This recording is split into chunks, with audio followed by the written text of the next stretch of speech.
Hello, everyone. Of course, there's a full-scale massacre happening in Mangu, in Plateau State, and it's a religious riot. Christians are being killed, and it's so heinous. It's so terrible.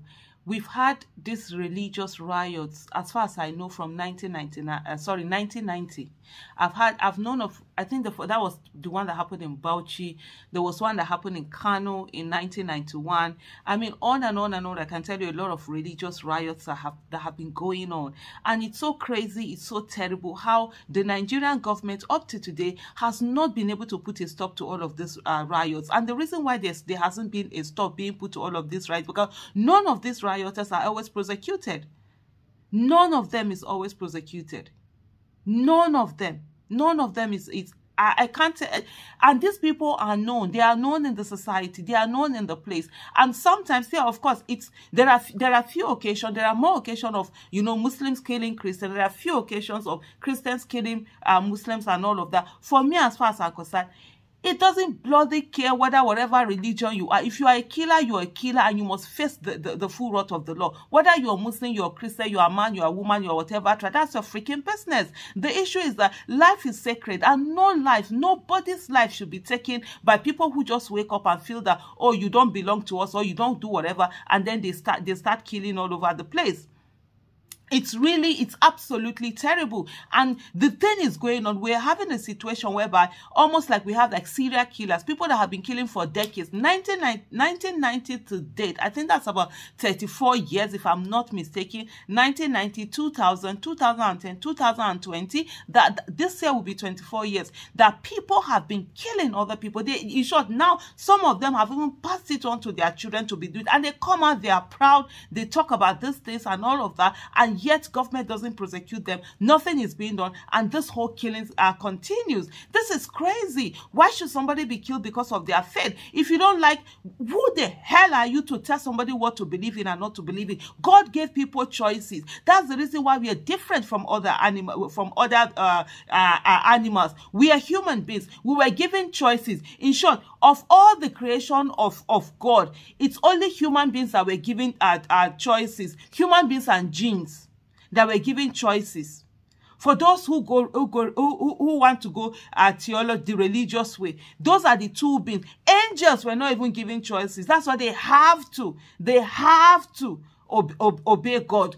They don't even have any choice. And when God wanted to create a human, part of the things we say, you want to create someone that will not be a bit this thing, like, yes. Even for us in Islam, Satan, devil, is not an angel. I know there are other religions that consider devil as the fallen angel, but in Islam, he's not an angel. He's a jinn that, had such good, like, favored. And then when he was told to bow before a man, he was like, why will he bow before someone that was created from mud when he was created from fire and all of that and whatever? And that's where that disobedience came, and the whole thing, we know where we are today. But the thing is that, for me, the thing always is that God gave us choices as human beings. So as a human being, you do your religion, I do my religion.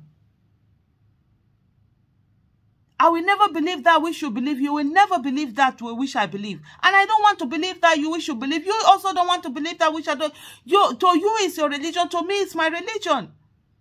Surah Al-Kafirun. Let everybody be. Let everybody do their thing. I don't get it when some people wake up in the morning and think that, oh, they're going to kill somebody. By kill somebody, they will go to heaven. Is that how they go to paradise? Really? By taking somebody's life? You just wake up in the morning and go and take. Some of these people, you ask them to even recite, in short, the most used verse in the Quran, they can't. The most used chapter, they can't. Surah Al-Fatiha, that we use at least as a Muslim 5 times a day. 5 times a day, you must recite Surah Al-Fatiha. They can't even do it, but they will go out and kill. They are the ones who are seeing anime. They are the ones who are seeing unbelief. Everybody is anime to them. It's only them that have they are the owners of Islam. To kill, maim.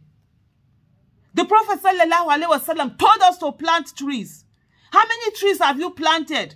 A tree you will plant till as long as that tree is stand, even when you are dead, the reward from that tree will keep going to you. If it's an ant that stays under that tree, you get a reward. If it's a bird that perches on it, you get a reward. If it's fruit that falls and somebody takes, you get a reward. If it's somebody that sits under, or animals that sit under the tree and there's shade, you will get reward. Yeah? How many trees have you planted? As Muslims, we are supposed to be at the forefront for fighting for climate change. We're told over almost 2,000 years ago how important the climate, the world is. How important the climate is, how important the earth is, the rights that the earth have over us. That's why they will tell you, you cannot go and urinate under a tree. You cannot urinate under a stagnant water. There are, rules and regulations on the different things to do, the right things to do. How many have they done?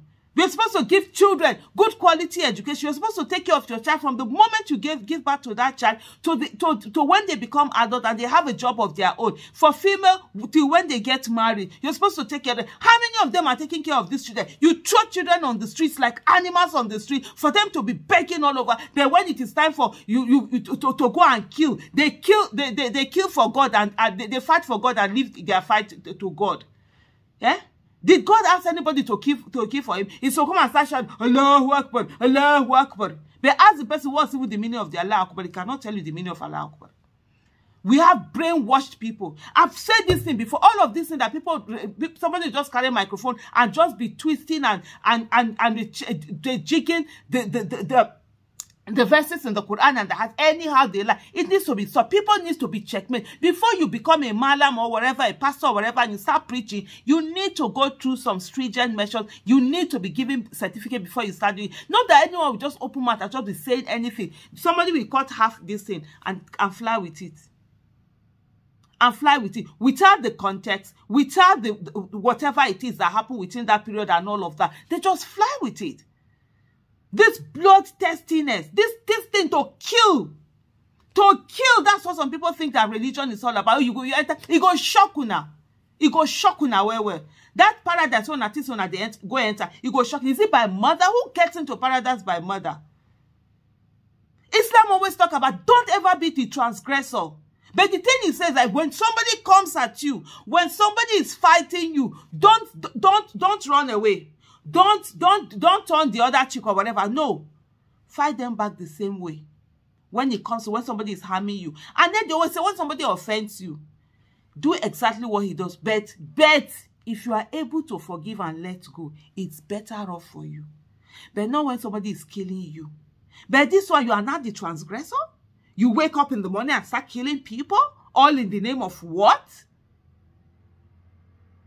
This nonsense, the reason why this nonsense is ongoing and it hasn't stopped is because of government. Government has refused to prosecute people who are doing all of this nonsense. So there are people who are killing and they are getting away with it. The moment they start prosecuting them and you see them, say whether it is whatever it is, whether life imprisonment or whatever capital punishment, by the time they start getting, they will stop this nonsense. Look at the one that killed the girl Deborah in Sokoto. He was proud coming out to say that he had killed her and everything. But when they now started prosecution, he ran away. Police said they can't find her. But police can find everybody.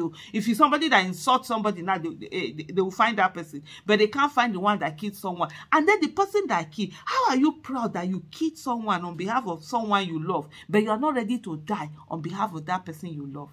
Isn't that just being a coward and a murderer at the same time?